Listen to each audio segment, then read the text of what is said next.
Dear class 8, now this is chapter number 10. Now this is Carton keeps his promise. Now dear children, the complex plot in this chapter involves Sidney Carton's sacrifice of his own life on behalf of his friends Charles Darnay and Lucy Manet. Right? So you'll find that over here. Now Sidney Carton had left. Now he is not sure what to do, what not to do, but then he goes to Defarge's cafe to find out what is happening around. Okay, so what does he find? That night at Defarge's wine shop, Carton overhears Madame Defarge plotting against Lucy Manet and her little daughter. Okay, she has a plan to execute even these two family members of Charles Darnay.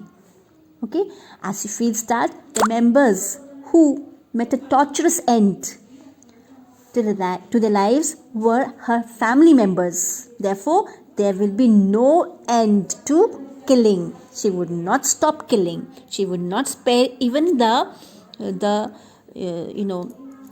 family members of Charles Darnay. So, her motive is to eradicate each and every blood of Evermont family. Right, so but over here you'll see that Madame Defarge, the Defarges have a very good observation. So you'll find that she says that she remarked on the resemblance of Carton to Charles, that she said he just looked like Evermont. So like the previous case also, Carton had a resemblance of Charles Darnay. So this is observed very well by Defarges. Okay, here when said, you can see, read through these lines, this Madame Defarge, she is not ready to stop. Okay, ready to stop killing.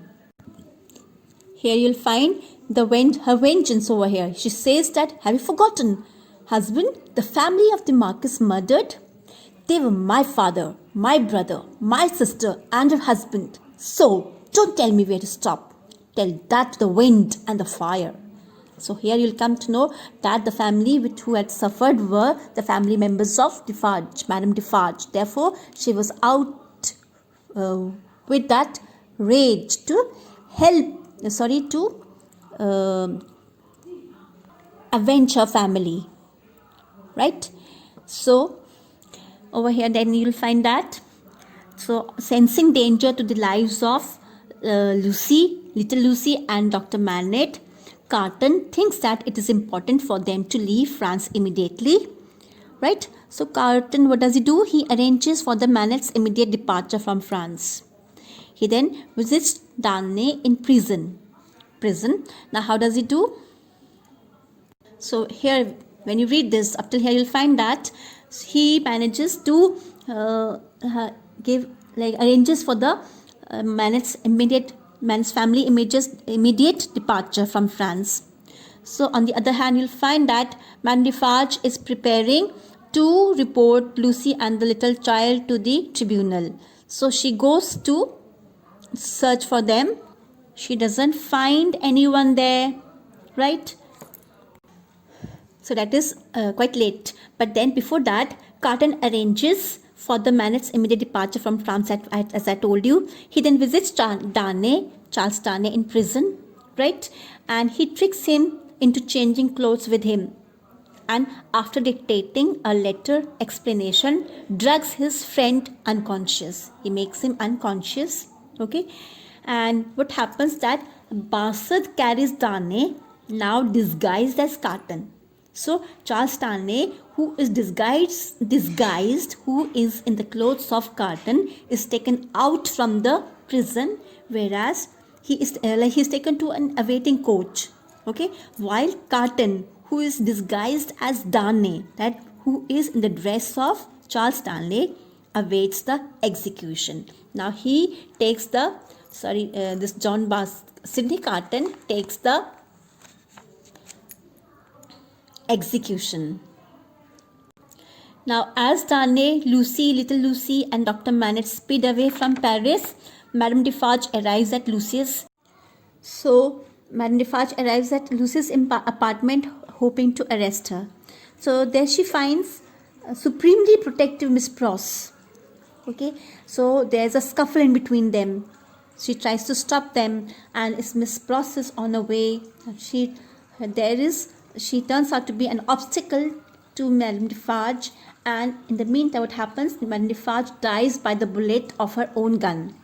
Okay, and in the end, you'll find that Sydney Carton meets the death at the guillotine, and you'll find that in the end, you'll find that Carton asserts that he has not died a wasteful life, that he has actually, though he had led a wasteful life, but in the end he has died with the knowledge that he has finally imbued his life with meaning, that he has given a meaning to his life by doing something for the sake of the happiness of his dear friends. Okay, so this is very touching part. You'll find that in front of La Guillotine, which had already served 22 heads, 22 heads that day, some women were knitting. Madame Defarge was noticeably absent. So women were knitting, but Madame Defarge wasn't there. Okay, that she had almost lost the life. The supposed Evamond, who is the supposed Evamond? That is Sydney Carton, stood in line with the others waiting their turns, because one by one people were being slaughtered. Besides him, he was frightened. Beside him was the frightened girl whose hand Carton had been holding during the journey from Consistory. So there was a girl who was also to be executed. So, thank you, brave stranger. Just stay by me. This is Sydney Carton. Carton was still concerned he might be discovered. As the heads of those in front of him rolled, his last thoughts flashed in front of him. You can see Sydney Carton there. So, I see, these were the words in his thoughts. I see a beautiful city that is struggling to be free. But in a struggle, I see such terrible evil. Now I see Lucy and her husband, a little Lucy, on their way to safety. I see them living happily in England and having another child, a boy called by my name. And I hear Lucy telling him my story in a gentle, loving voice. It is a far, far better thing that I do than I have ever done. It is far, far better rest that I go to than I have ever known. That he means to say that, like, though he had been leading a wasteful life throughout, but this time it is not a waste. He is doing something which is worth doing. So as the line in front of him grew steadily shorter, it seemed with every breath he took, another head rolled. His young companion was suddenly wrenched from his hold, pulled away from his hold.